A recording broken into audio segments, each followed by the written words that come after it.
Today we're going to discuss pain. Although pain is all in your head, it doesn't mean that your pain isn't real. Pain for us is perceived as a danger that's happening in our bodies. That danger is registered, it goes from the spinal cord and then synapses in the brain. The brain then decides what to do with that pain. This all depends on the context associated with the pain. Kind of like if you have a big project due and you're super stressed from it. So first off, there are two kinds of pain. There's acute pain. This is when you get injured. You have tissue healing that's happening and inflammation. Good example of this is kind of like if you broke your arm in a baseball game. Another type of pain, the one we'll be focusing on, is persistent pain. It's where signals coming to your brain are all perceived as danger, and little things, even like putting on a shirt, can be unpleasant or even super painful. So let's get back to context.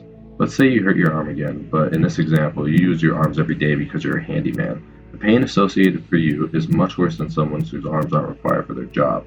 This sensation for the handyman, each time it's felt, can be excruciating and lasts a very long time, while the other person with the same injury won't feel anything.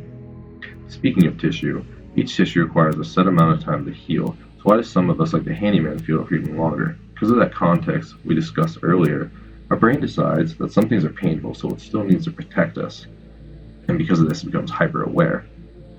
Whereas before it took a certain level of stimulus to make us feel pain, our nerves have changed, and that stimulus is lowered, so pain is felt with much less of a stimulus, kind of like with the shirt example.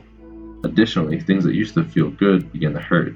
This is what happens for patients with persistent pain. In persistent pain, unfortunately the problem is no longer the tissues being injured and it's chronic, so it's not easily found on X-ray or MRI. The problem lies in the patient's ability to interpret what is and what is not a danger.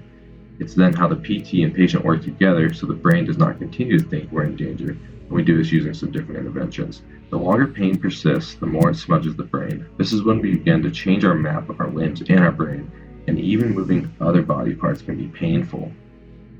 This is a very serious condition, but thankfully we can reverse it. Some things, like physical therapy, doing exercise, and doing pain neuroscience education are all ways to combat the smudging. Additionally, thoughts and feelings play into this too.